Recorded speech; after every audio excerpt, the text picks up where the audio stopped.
Every journey begins with a step. तर केही यात्राहरू यस्तो हुन्छन् जसले तपाईलाई विश्वलाई हेर्ने नजरिया फरक पार्न जान्छ।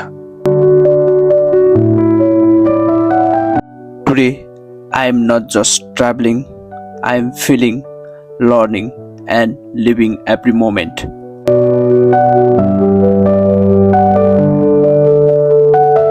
I travel to feel alive किनभने यात्राले मलाई सिकाउँछ life is bigger than fear र मोमेन्ट्स नै सबैभन्दा ठुलो धन हो।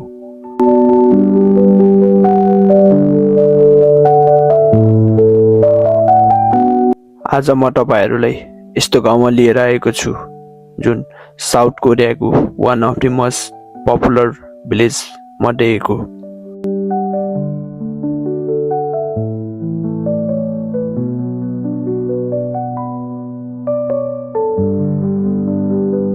This is Jeonju Hanok Village.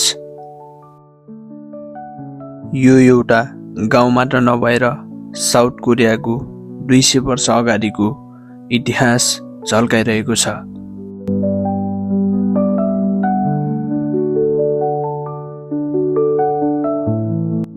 This village reminds me life is not about speed. एउटा कनेक्सन हो मन, नेचर र पिपुलसँग।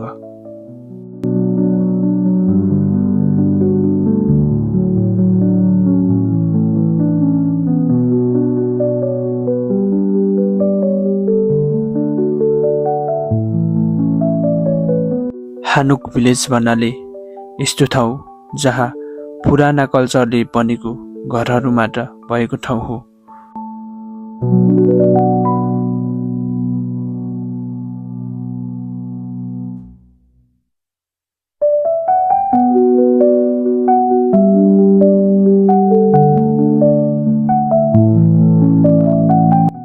यहाँ करिब 800 हानुक घरहरू रहेका छन् जसले गर्दा यसलाई साउथ कोरियाको सबैभन्दा ठुलो हानुक डिस्ट्रिक्ट भनेर चिनिने गरिन्छ।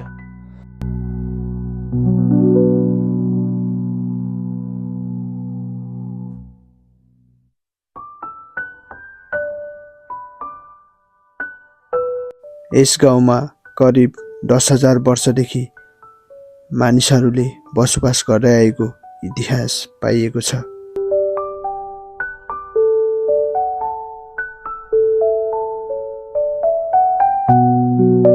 1911 मा जापानिजहरूले यस गाउँलाई पुरै ध्वस्त बनाइदिएका थिए र यहाँका मानिसहरूले कोरियन सरकारले हाम्रो कल्चर, हाम्रो हिस्ट्री अर्को पुस्तालाई संरक्षण गरेर हस्तान्तरण गर्नुपर्छ भनेर फेरि निर्माण गरेका थिए।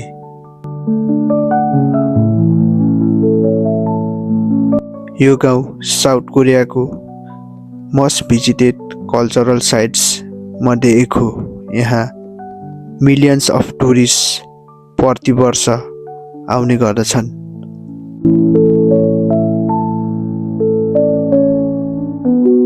यो गाउँले साउथ कोरियाको ट्रेडिसनल लाइफ, क्राफ्ट्स, खाना र कल्चरलाई भरिपूर्ण तरिकाले संरक्षण गरिरहेको छ।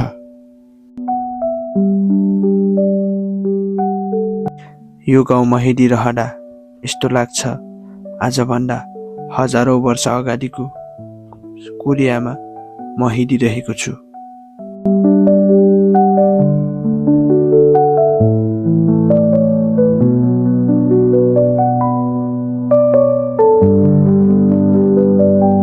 These Hanuk houses stand quietly, तर यो चुपचापमा पनि हजारौं वर्षको आवाज लुकिरहेको छ।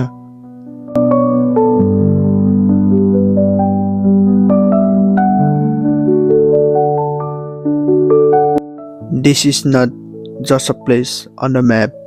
यो त एउटा कहानी हो, एउटा शान्ति, एउटा जीवनको रिदम।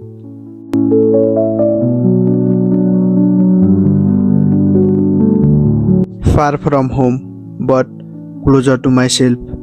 यात्राले मलाई संसार ठुलो, दयालु र धेरै कहानीहरू महसुस गर्न कुरिरहेको छन्, फिल भइरहेको छ।